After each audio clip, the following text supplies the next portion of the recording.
Pessoal, meu nome é Denise e eu sou estudante do curso de Teologia Bíblica Interconfessional da Uninter. Estamos aqui para estudar mais um capítulo do livro de Eclesiastes, porque esse nosso curso de extensão é Estudando o livro de Eclesiastes. Agora nós vamos para o capítulo 9, que nós vamos estudar hoje, versículo 1. Vamos lá. As mesmas coisas sucedem aos justos e aos injustos. Gozemos os bens que Deus nos dá. Esse é o título do capítulo 9.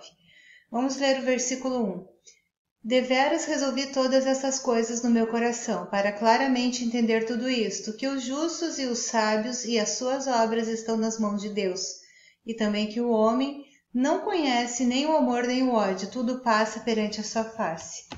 Então aqui a expressão nas mãos de Deus, que fala aqui no versículo 1, que está aqui, vamos ver aqui, ó, nas mãos de Deus, tá?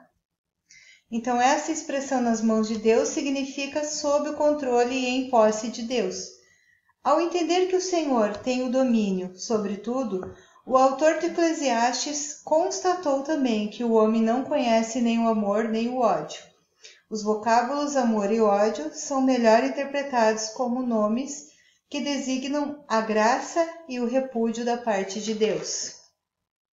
O Senhor tem controle total sobre todo o amor e ódio medidos por Ele. Versículo 2. Tudo sucede igualmente a todos. O mesmo sucede ao justo e ao ímpio, ao bom e ao puro, como ao impuro. Assim ao que sacrifica como ao que não sacrifica. Assim ao bom como ao pecador, ao que jura como ao que teme o juramento. Algumas versões, como da Nova Versão Internacional, traduzem o verbo sucedem como destino, mas nesta passagem não é qualquer insinuação do poder do destino, em que algumas pessoas na antiguidade acreditavam. Então a palavra sucede, em algumas interpretações, traduzem como destino, mas não é aqui nesse caso. Versículo 3. Vamos ler. Este é o mal que há entre tudo, quanto se faz debaixo do sol, que a todos sucede o mesmo, que também o coração dos filhos dos homens está cheio de maldade, que há desvarios no seu coração, na sua vida, e que depois se vão aos mortos. Vamos ver aqui o que é a explicação desse versículo 3. Ao afirmar a expressão assim, a todos sucede o mesmo, Salomão se refere à morte, que alcança a todos, independentemente de ser rico, pobre, grande ou pequeno. E mesmo assim, apesar deste fato, os corações dos homens estão cheios de maldade e loucura, enquanto vivem sem Deus. Versículo 4. Ora, para o que acompanha com todos os vivos há esperança, porque melhor é o cão vivo do que o leão morto. Na Palestina, o leão era considerado um animal nobre, enquanto o cão era absolutamente desprezado como um carniceiro imundo. Mas é melhor uma criatura humilde e viva como um cão do que uma criatura exaltada, morta como o leão. Não estão afirmando que a morte é o fim de tudo, mas sim que enquanto houver vida, há esperança de fazer algo para a glória de Deus. Há esperança de salvação. Somente enquanto o indivíduo vive. Depois que morre vem a consequência do que escolheu em vida, salvação ou condenação eterna. Agora vamos ler o versículo 5 e o 6. Porque os vivos sabem que hão de morrer, mas os mortos não sabem coisa nenhuma. Nem tampouco eles têm jamais recompensa, mas a sua memória ficou entregue ao esquecimento. Versículo 6. Até o seu amor, o seu ódio, a sua inveja já pereceram e já não tem parte alguma neste século, em coisa alguma do que se faz debaixo do sol. Então, a explicação aqui do versículo 5 e 6, quando a vida nesta terra termina, a alma e o espírito, tanto dos mortos quanto dos justos, tanto dos mortos ímpios, iníquos, quanto dos justos, não tem mais participação terrestre. A mensagem do pregador parece ser a mesma do exemplo de João, do livro do Evangelho de João. O homem deve trabalhar enquanto ainda é dia, ou seja, isso aqui que eu vou falar agora, tá, gente? Está lá no Evangelho de João, capítulo 9, 4, que diz assim que o homem deve trabalhar enquanto ainda é dia, porque quando a noite chegar ninguém poderá trabalhar. O quanto ainda é dia significa enquanto, no caso mudando, né, o significado mais espiritual. Então, enquanto ele ainda está vivo, é o momento de fazer alguma coisa. Aí a parte que diz quando chegar a noite aqui representa o descanso, a noite a maioria das pessoas descansam. Então essa parte quando chega a noite representa que tem que descansar. E o descanso, né, se refere à morte, que a gente tem que fazer alguma coisa enquanto está vivo. Então aqui, tentando passar para outras palavras, meio que comparou aqui o Eclesiastes 5, capítulo 9, versículos 5 e 6, com o que diz lá em João, capítulo 9, versículo 4. Agora vamos para o versículo 7.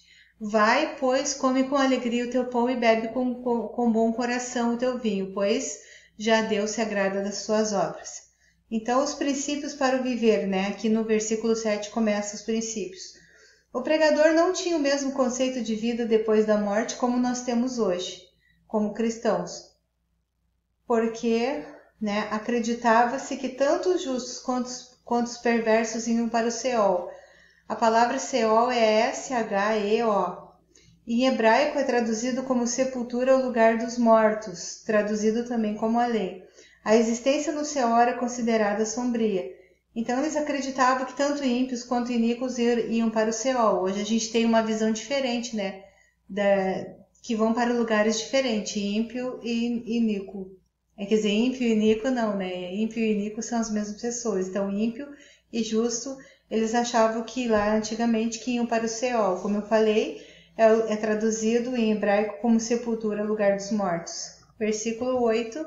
Em todo tempo sejam alvas as tuas vestes e nunca falte o óleo sobre a tua cabeça. Só Cristo pode tornar nossas vestes brancas. Roupas brancas e óleo eram símbolos de pureza e alegria. Versículo 9. Goza a vida com a mulher que amas, todos os dias da vida da tua vaidade, os quais Deus te deu debaixo do sol, todos os dias da tua vaidade, porque esta é a tua porção nesta vida e do teu trabalho que tu fizeste debaixo do sol. Não há proveito nesta vida quando se está fora da vontade de Deus. Todo o restante, independentemente de sua aparente glória, riquezas ou grandezas e vaidade. Salomão sempre fala da futilidade desta vida sem Deus. O casamento, porque aqui fala goza a vida com a mulher que amas, né? O casamento é uma dádiva, um presente de Deus, por isso a fidelidade deve ser valorizada e a infidelidade abominada. Neste sentido, o pregador aconselha o homem a desfrutar da vida com a mulher que ama, porque a existência na terra passa muito depressa. Versículo 10. Contudo, quando te vier a mão para fazer, faze-o conforme as tuas forças, porque na sepultura para onde tu vais, não há obra, nem indústria, nem ciência, nem sabedoria alguma. Então vamos ver aqui a explicação. É possível que o apóstolo Paulo tivesse este versículo em mente quando ele escreveu: tudo quanto fizeres, faça de todo o teu coração como ao Senhor, como se fosse para o Senhor e não para os homens. Isso o apóstolo Paulo escreveu em Colossenses 3:23. Então é um versículo praticamente parecido com esse aqui, versículo 10 que nós lemos, Colossenses 3:23. A palavra sepultura, né, que aqui fala aqui, ó, lembra novamente o Seol, que significa sepultura, o lugar dos mortos. Então a palavra sepultura, que estão falando do Seol, significa que nenhuma atividade terrestre pode ser feita no mundo dos mortos. Versículo 11. Voltei-me e vi debaixo do sol, que não é dos ligeiros a carreira, nem dos valentes a peleja, nem tampouco dos sábios o pão, e nem ainda dos prudentes a riqueza, nem dos inteligentes o favor, mas que o tempo e a sorte pertencem a todos. Então aqui, voltei-me significa eu voltei e resumi as minhas investigações que já havia feito. Então a mensagem é que a única coisa segura é uma vida vivida para Deus. Gostaríamos de pensar que o melhor sempre vence e que quem tem mérito sempre será recompensado. Mas nossas experiências demonstram que essas expectativas nem sempre se realizam. Os termos ligeiros, valentes, que diz nesse versículo, sábio, prudente e inteligente, consistem em 5 qualidades que eram prezadas pelas pessoas.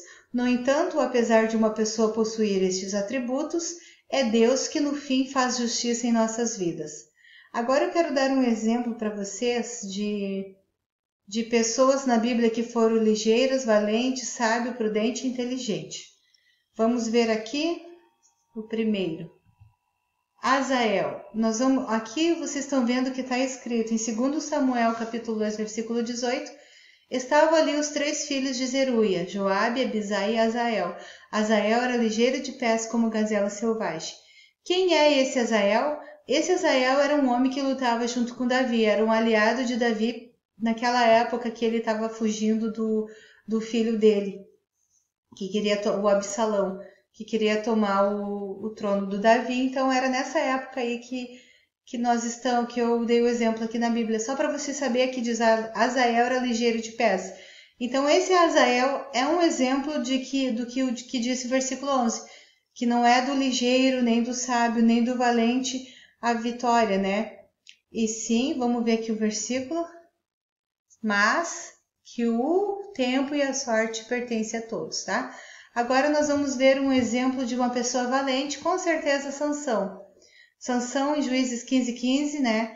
Chegou a lutar e ferir 1000 homens com uma queixada de jumento. Um exemplo agora de uma pessoa sábia, o próprio rei Salomão. 2 Crônicas 9:22 diz: assim o rei Salomão excedeu a todos os reis do mundo, tanto em riqueza como em sabedoria. Agora o exemplo de uma pessoa prudente que falou o versículo 11, Aitofel. Em 2 Samuel 17:14 está escrito: então disseram Absalão e todos os homens de Israel: melhor é o conselho de Uzai, o arquita, do que o de Aitofel, pois ordenaria o Senhor que fosse dissipado o bom conselho de... Deus achou o bom conselho de Aitofel, para que o mal sobreviesse contra Absalão. Eu vou explicar para vocês o que significa esse versículo. Esse homem Aitofel, tá? Ele era um conselheiro de Davi, só que ele naquele momento, eu vou passar aqui para uma telinha maior. Naquele momento que Davi estava fugindo de Absalão, esse Aitofel, que era um conselheiro de Davi, passou para o lado de Absalão.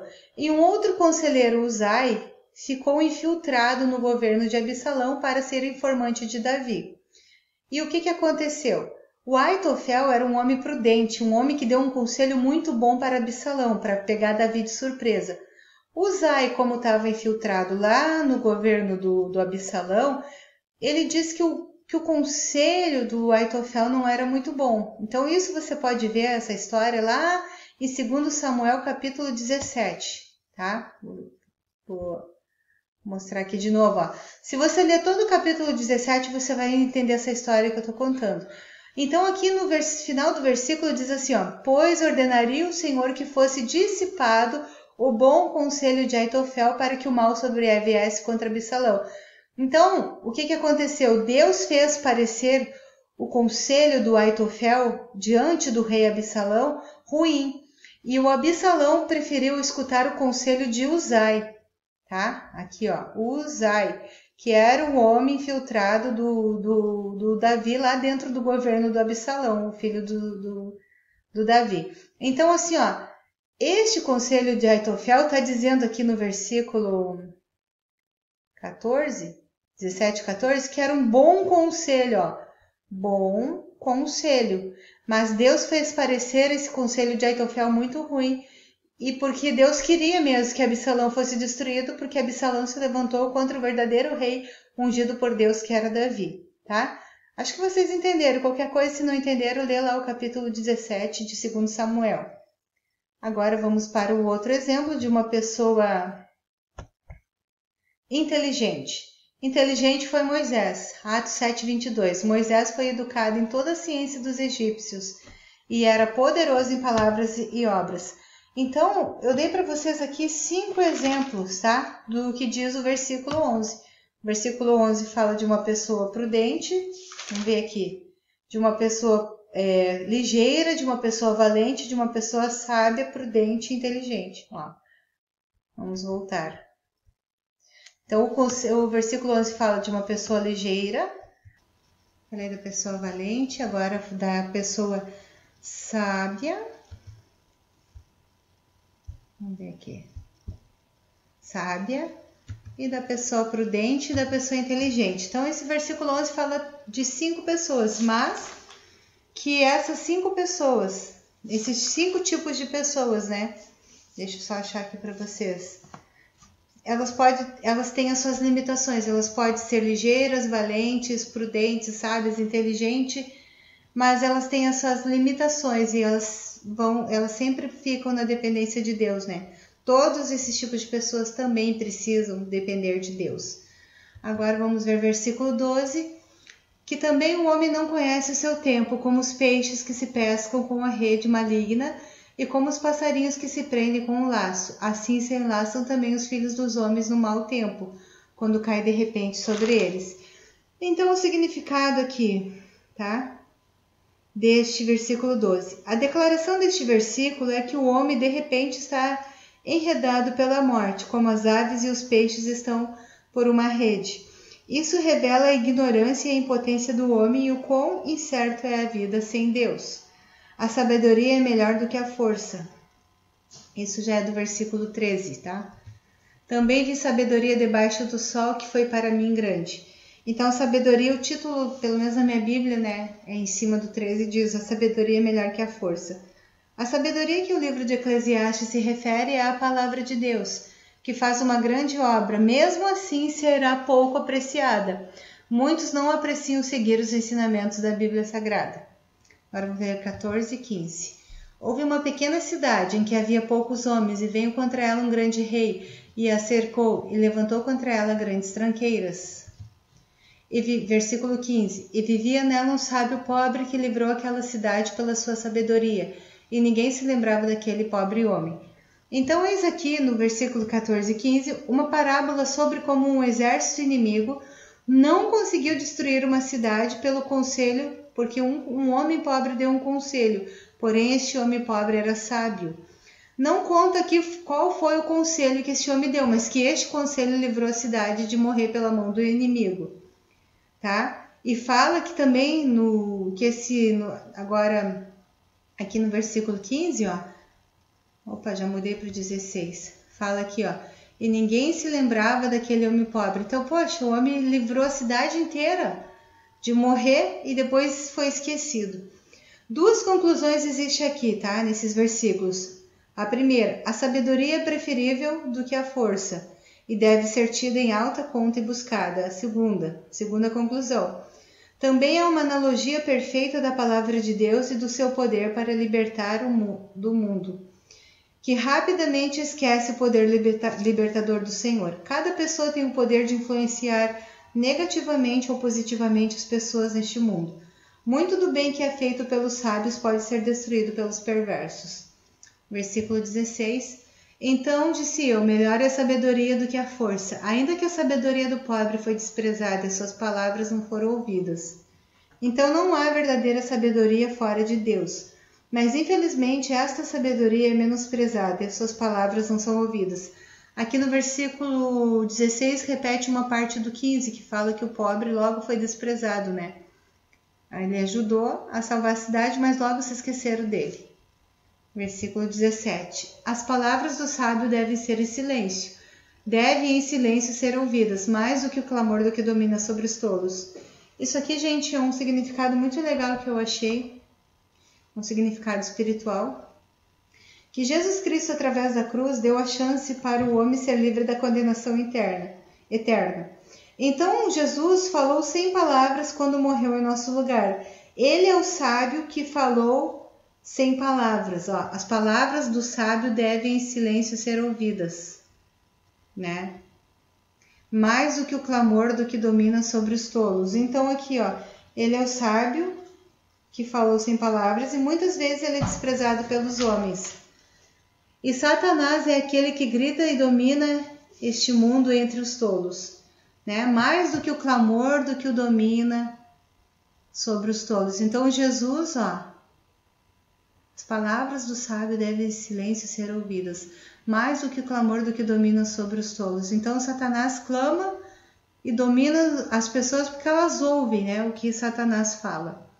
Agora vamos para o versículo 18. Melhor é a sabedoria do que as armas de guerra, mas só um pecador destrói muitos bens. A sabedoria aqui é a Bíblia, que é melhor do que armas de guerra. As armas de guerra do cristão são espirituais, dons, autoridade, manifestações espirituais, precisam ser sabiamente gerenciadas para que possamos lutar da maneira correta. O cristão sábio consegue influenciar pessoas com a verdade da palavra. Ele pode estabelecer as doutrinas fundamentais, ensinar o amor, aprender a ser paciente com as coisas do Espírito Santo e crer que o Espírito Santo faz o que nós não podemos fazer. Por isso está escrito que é melhor a sabedoria do que as armas de guerra. Então, pessoal, hoje foi a nossa mais uma aula onde nós estudamos, né, o capítulo 9. Agora falta pouco, faltam 3 capítulos, 10, 11 e 12. Aguardo vocês para a próxima aula. Convido vocês a compartilhar, né, esse vídeo e assistir, né, as nossas próximas aulas, tá bom? Então, até a nossa próxima aula. Beijo para vocês.